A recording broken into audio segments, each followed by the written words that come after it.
So if you brought someone on in the past year or two and it didn't quite pan out, maybe someone like a VA or somebody who you really thought was going to support your business, but they never quite could catch on to your business or your ways of doing things, and they just kept missing the mark, and then eventually either you're ghosted or you kind of just stopped delegating them tasks and they quietly faded off into the yonder. I promise you, you're not bad at hiring. You're not bad at delegating either. It's that you were trying to solve the wrong problem. And today we're going to name exactly what you were doing wrong and show you what to do instead. So, welcome back to another episode of the Growing a Deeply Rooted Business podcast. I'm Rachel, your marketing ecosystem strategist, and I'm here with Jess, our sustainable systems growth strategist. And I feel like this episode was designed for me maybe a year ago. This is a real problem for business owners, and I think the mental aspect of this. So we're going to make sure that we protect our energy a little bit. We don't get triggered by certain things. I know personally my energy around the word hiring gives me a little PTSD, right? It kind of makes me think I'm the one that's doing it wrong, that I have missed so many key people. I have scrolled endlessly through Fiverr and Upwork. So if you are in the same boat as us, you are not alone. Yep. So today we're going to be walking you through the 3 reasons that your last hire didn't work and why the next one probably won't either if nothing changes about you or how you're thinking about the problem. And we're going to be giving you a model for what getting help looks like or getting the support looks like in your business in 2026, because it is quite differently now with the emergence of AI. So let's get into point number 1. The hard truth is if you didn't have time to train that last new hire that you thought was going to save your time in your business and give your weekends back, you're probably not going to have time to train the next one. Yeah, and this is such a true statement for myself where a lot of my clients do operate in a little bit of that. We are probably a month ahead, but then we're already planning for that next month. So you're always actively working on something, which probably is keeping you at capacity. And if maybe, I've seen a lot of businesses too where a month ahead is a dream. So the whole reason that you're hiring as a business owner, or maybe is that hiring of that VA or that contractor, is to really kind of assist in getting that heavy lifted or those kind of tedious tasks off your plate. But the reality is that you're really only giving yourself that 20-minute window in between calls to really train her. And then you have systemized it so well inside your own brain that you're like, oh, well, instead of just training this person, then having to wait for that feedback, I'll just get it done because I know I can knock it out in 15 and then I can go grab coffee for the last 5 of my 20-minute break. I think the core of the problem right there is that we're all trying to get ahead. But Jess, tell me if I'm wrong here. The heavy lifting of doing it all is really the part that is going to then get you ahead. So it's a little bit of 3 steps back in order to move ahead 10 steps in the future. Yeah, I mean, I think the key problem here is I think most traditional business advice, or what I hear business coaches say, is when you get to capacity, oh, hire that ops admin VA to help you clear off your plate. And I have never myself personally found relief from investing in an admin VA like that. I don't even want to say they're bad, but if they're that $20, $15 skill set, they don't have enough knowledge for me not to be teaching. On the flip side, whenever I've hired anyone, like when I've hired you to come in and help me with emails for the business, or, we have a designer that I work with a lot, they're definitely higher ticket people. So I don't have to train them. That's when I found the relief, is when I finally brought the girl that I work very closely with now on. She is like designer, she is tech, she is more expensive. She ate into my salary. I have taken a pay cut in the hopes that I could do that, but I didn't have to spend time training her, and we'll get into the cost of it all ever. But it's like, if you don't have the time, you don't have the time.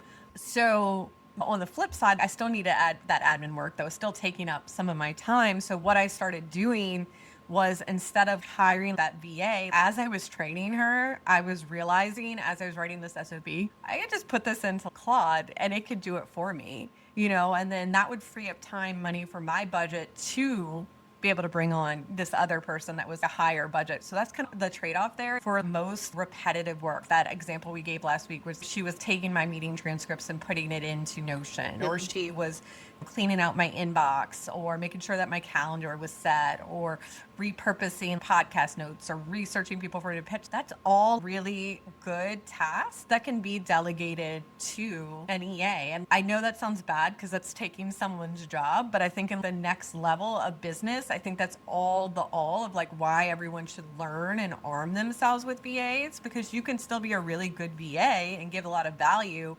if you know how to use AI this way, I guess. Yeah. And I think the reality of it is that in order to have somebody, small businesses with lean teams, I'll use myself as an example. I am frugal and I am highly protective of my margin.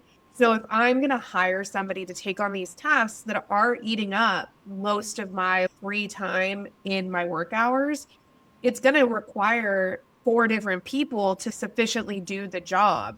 And so many people try to hire that unicorn fix, but really it's finding that person that's going to be able to execute in various areas. And honestly, that has been Claude cowork or Claude skills for me, because if I'm sitting there thinking I'm going to pay my $100 max for my Claude Max or Claude Pro or whatever, and that's going to knock out social media, that's going to knock out proofreading, cleaning up, all of these various things. That's going to cost me at least $1,500 for 3 different people to do it, maybe 5 hours minimum a month or a week. The math is just not there for somebody who is very protective of their margin and of their time.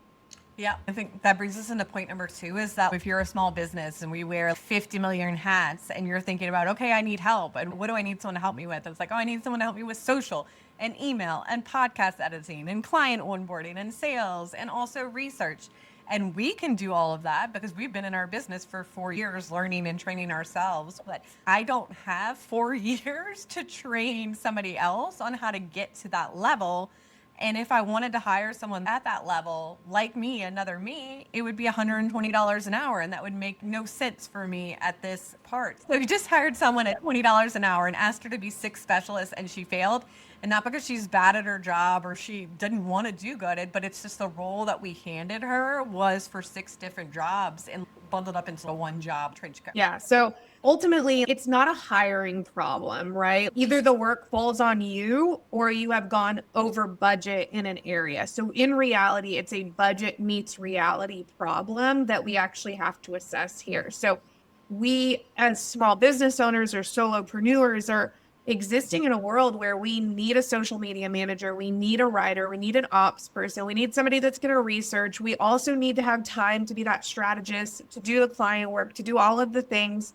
And for somebody that's saying, hey, realistically, I'm not trying to make $1 bazillion in my business. I'm trying to make enough that I can truly enjoy my life and spend time with my family and do all of this. All of that is not going to be hireable as individual people. And we've already learned it's not going to be hireable as an individual single person trying to do 6 different expertise. So that really does put you in a situation where you have to think smarter and not harder. So getting yourself unstuck in that bucket is key, where you have to say, am I going to then look at the resources that are available to me and then maybe see how this allows me to expand my capacity using various tools and all of that. I think the more archaic version, when we came on the scene, templates were all the rage. I would buy email templates and I would be this and this, or plug and play social media calendars, because that was just a way of small business owners like us that have tiny teams or solopreneurs trying to find a way to be able to fit it all in. And now there is a third option, and that third option is AI. And AI is not going to be able to take over every job, nor should you delegate it to every job, and nor should you just kind of let it run rogue and just pump out content without you even looking at it.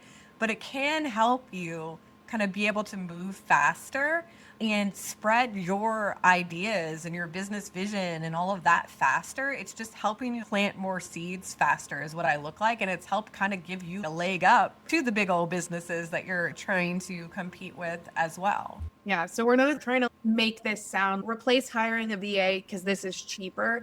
This is the reality of saying that this is the team that you pretending that you don't need.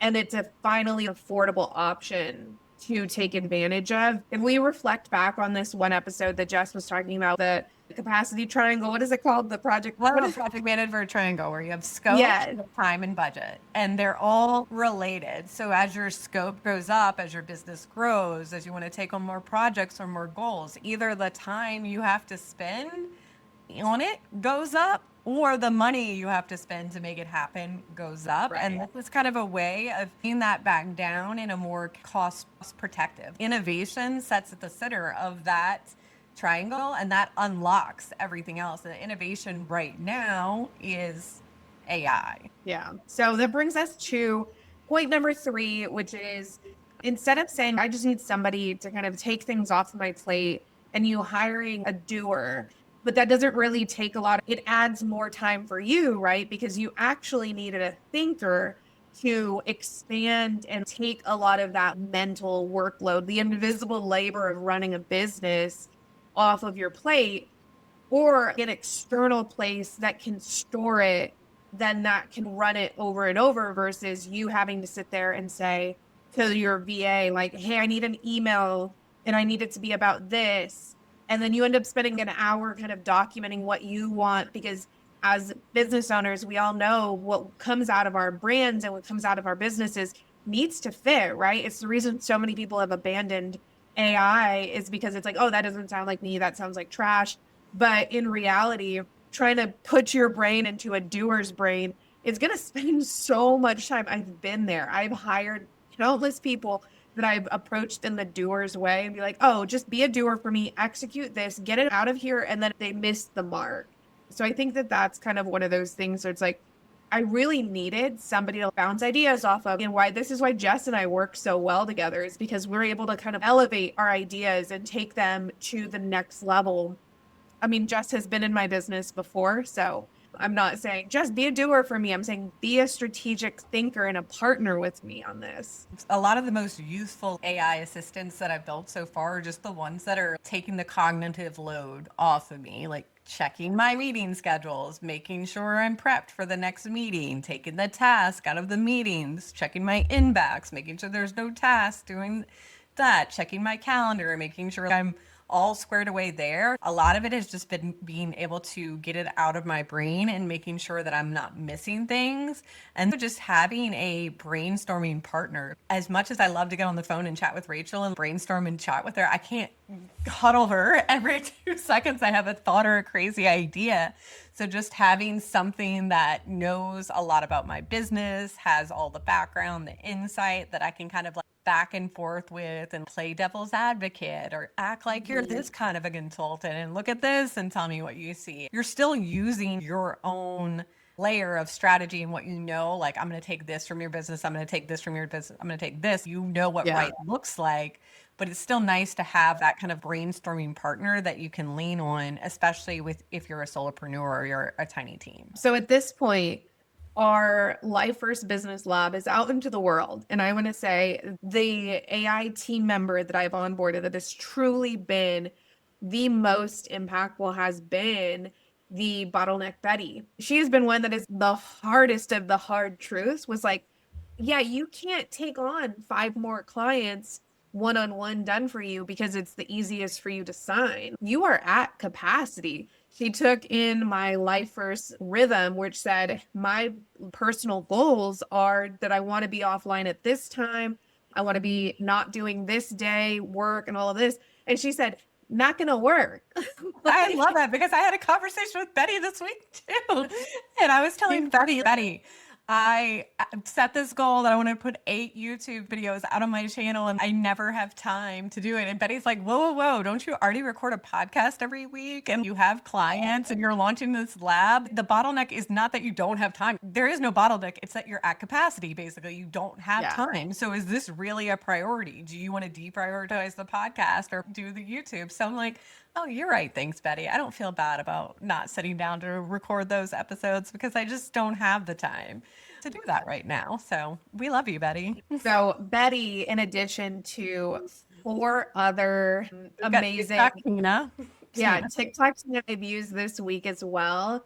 It's just these areas where it's super valuable to have somebody that's, well, maybe we shouldn't call them somebodies, but like have a resource that is so connected to my business that has allowed me to just an idea, I'm going to run with this. And instead of me wasting my very, very valuable time, course correct a lot faster than I traditionally would have had I gone down the rabbit hole and done all of these things. So the AI assistants that are inside of the Life First Business Lab are all surrounding various areas of your business to truly help you take that mental workload off of your plate and get certain things that maybe you've been neglecting in business, or maybe you've just kind of been avoiding and dusting them under the rug and being like, nobody's ever going to know I'm not doing this.